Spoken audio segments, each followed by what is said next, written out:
Hello students, 12th chemistry unit 6 solid stateல இதுக்கு முன்னாடி நம்ம type of crystalline solids பார்த்துட்டு இருந்தோம். அதில் ionic solidோட explanation,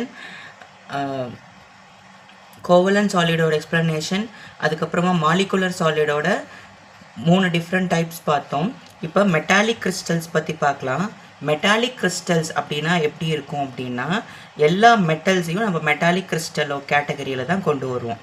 இப்போது ஒரு யூனிட் செல் இருக்குது அப்படின்னா பாருங்க, இது ஒரு யூனிட் செல். இந்த யூனிட் செல்லோட லாட்டிஸ் பாயிண்ட் எல்லாமே அந்த மெட்டல் தான் ஆக்குப்பை பண்ணியிருக்கோம். பாருங்க, இதெல்லாம் நம்ம லாட்டிஸ் பாயிண்ட்னு சொல்லுவோமா ஒரு யூனிட் செல்லில்.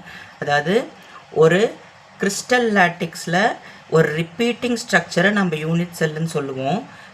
கிறிஸ்டல் லாட்டிக்ஸ் அப்படின்னா இந்த மாதிரி நிறைய கியூப்ஸ் இணைஞ்சிருந்தால் இது கிறிஸ்டல் லாட்டிக்ஸ்ன்னு சொல்லுவோம். அதில் ஒரே ஒரு சர்டைன் கியூபை நம்ம வந்து யூனிட் செல்லுன்னு சொல்லுவோம் இல்லையா.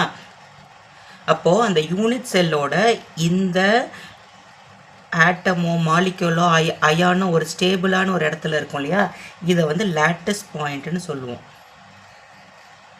இந்த லாட்டிஸ் பாயிண்ட் எல்லாமே அந்த மெட்டல் தான் இருக்கும். மெட்டல்னால் என்னவாக இருக்கும்? இப்போ 4 லாட்டிஸ் பாயிண்ட் இருக்குது அப்படின்னா இந்த 4 லாட்டிஸ் பாயிண்ட்டுமே அந்த மெட்டலாக இருக்கும். ஃபார் எக்ஸாம்பிள் அயான் எடுத்துக்கிட்டோன்னா Feயாக இருக்கும். இப்போ மெட்டல் அப்படின்னாவே இது வந்து பாசிட்டிவ்லி சார்ஜாக இருக்கும். அப்போ இது பாசிட்டிவ், இந்த லாட்டிஸ் பாயிண்ட் எல்லாம் பாசிட்டிவ்லி சார்ஜாக இருந்தால் இதை சுற்றி உங்களுக்கு எலக்ட்ரான்ஸ் இருக்கும். இதை சுற்றி எலக்ட்ரான்ஸ் இருக்கும், எலக்ட்ரான் க்ளவுட்ஸ் இருக்கும். சரிங்களா? ஸோ இது வந்து பார்த்திங்கன்னா ஒரே பொசிஷனில் இருக்கிறதுனால இதோட ஸ்ட்ரக்சர் வந்து ரொம்ப ஹார்டாக இருக்கும். இது வந்து ரொம்ப ஹார்டுன்னு நேச்சராக இருக்கும். இது ஹார்டாக இருக்கிறதுனால இதோட மெல்ட்டிங் பாயிண்ட்டும் பார்த்திங்கன்னா ரொம்ப ஹையாக இருக்கும். ஏன்னா ஹார்டாக இருக்கிறதுனால நம்ம நிறைய எனர்ஜி கொடுத்து இதை மெல்ட் பண்ண வேண்டியிருக்கும். அப்போ மெல்ட்டிங் பாயிண்ட்டும் இதுக்கு ரொம்ப ஹையாக இருக்கும். அப்புறம் இது மெட்டல் அப்படிங்கிறதுனால ஜென்ரலாக மெட்டல்னாவே ஒரு குட் கண்டக்டராக தான் இருக்கும். ஸோ இது வந்து குட் கண்டக்டர்ஸாக இருக்கும்.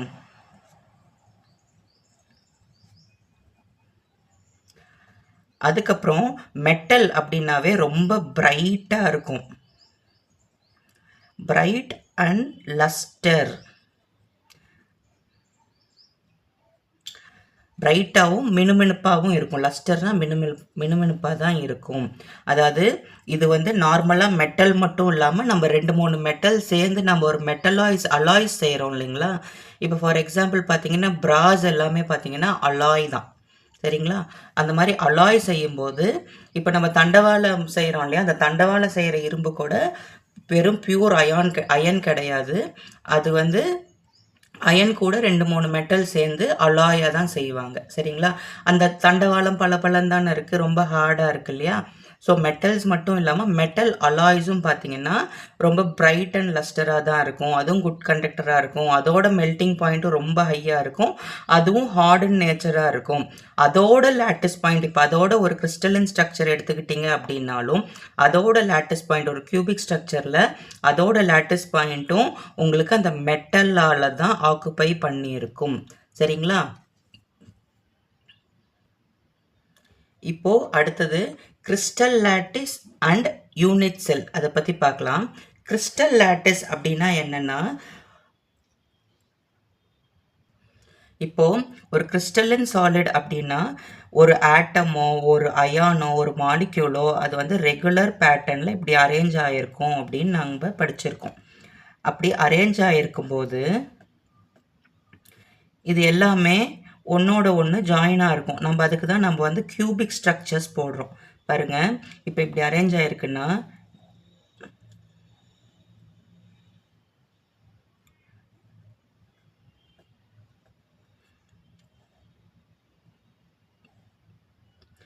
இப்போது இப்படி அரேஞ்ச் ஆகிருக்குமா, அதே மாதிரி இதை the regular arrangement of species, அதாவது ரெகுலராக அப்படியே கண்டினியூஸ் அரேஞ்ச்மெண்ட்டாக இருக்கும். இப்போ இது என்ன பண்ணும், இது கூட அரேஞ்ச் ஆகிருக்கும்.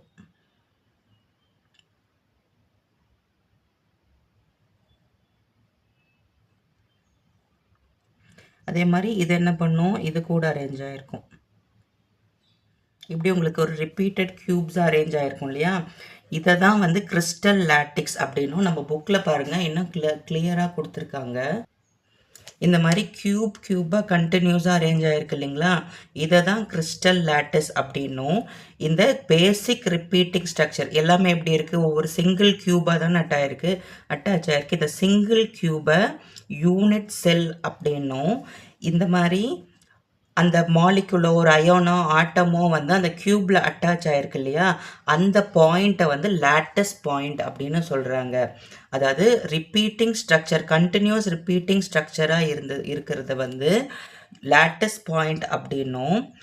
அதில் எது அதிகமாக ரிப்பீட் ஆகுது, அப்போ இந்த க்யூப் தானே ரிப்பீட் ஆகுது, இதை வந்து ஒரு க்யூபை யூனிட் செல்லுன்னும். இந்த அயானோ மெட்டல் அந்த கான்ஸ்டுவன்ட் இருக்கு இல்லையா, அந்த கான்ஸ்டுவன்ட்டை அரேஞ்ச் ஆகிருக்கிற பொசிஷன் அந்த பாயிண்ட்டை வந்து லாட்டிஸ் பாயிண்ட்டு அப்படின்னு சொல்கிறாங்க. இப்போது ஒரு லாட்டிஸ் பாயிண்ட்டோட கோஆர்டினேஷன் நம்பர் எப்படி கண்டுபிடிக்கலாம், எப்படி தெரிஞ்சுக்கிறது அப்படின்னா, கோஆர்டினேஷன் நம்பர் அப்படின்னா நம்பர் ஆஃப் நியரஸ்ட் நெய்பர், அதாவது நம்பர் ஆஃப்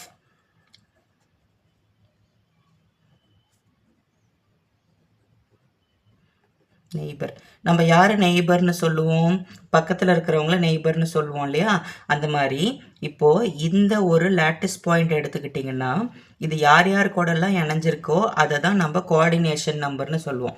இப்போது இந்த லாட்டிஸ் பாயிண்ட் எடுத்துக்கிட்டிங்கன்னா ஃபார் எக்ஸாம்பிளுக்கு இது கூட இணைஞ்சிருக்கா, இது கூட ஜாயின் ஆகிருக்கா, இது கூட ஜாயின் ஆகிருக்கு. இது நமக்கு ஒரு 2D ஸ்ட்ரக்சருங்கிறதுனால இப்படி இருக்குது.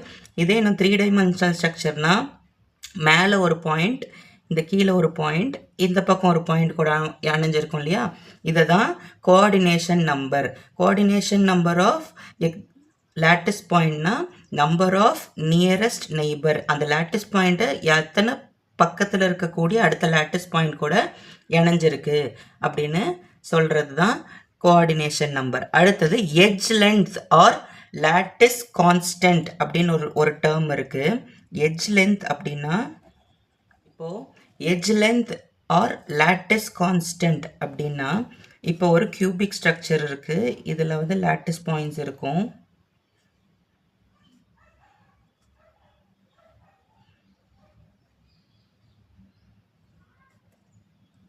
இப்படி லாட்டிஸ் பாயிண்ட்ஸ் இருக்குன்னா, இப்போது இந்த எட்ஜிலேருந்து இந்த எட்ஜ் வரைக்கும் இருக்கக்கூடிய ஒரு லென்த்து, இதை வந்து ஏன்னு எடுத்துக்கலாம்.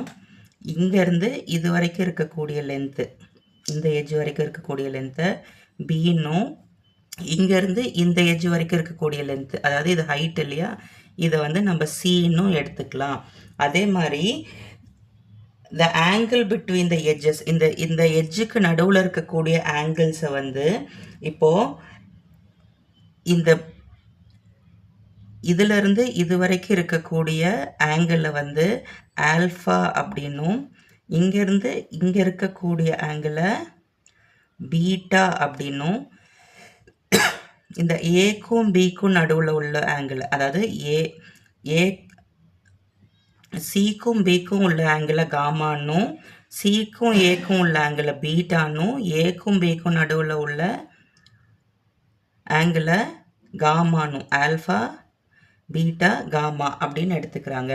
இப்போ ஒரு எட்ஜ் லென்த் அப்படின்னா உங்களுக்கு ஏ பி சி அப்படின்னும், angle of the edge length அப்படின்னு எடுத்துக்கிட்டிங்கன்னா ஆல்ஃபா பீட்டா அண்ட் காமானும் டினோட் பண்ணிக்கிறாங்க.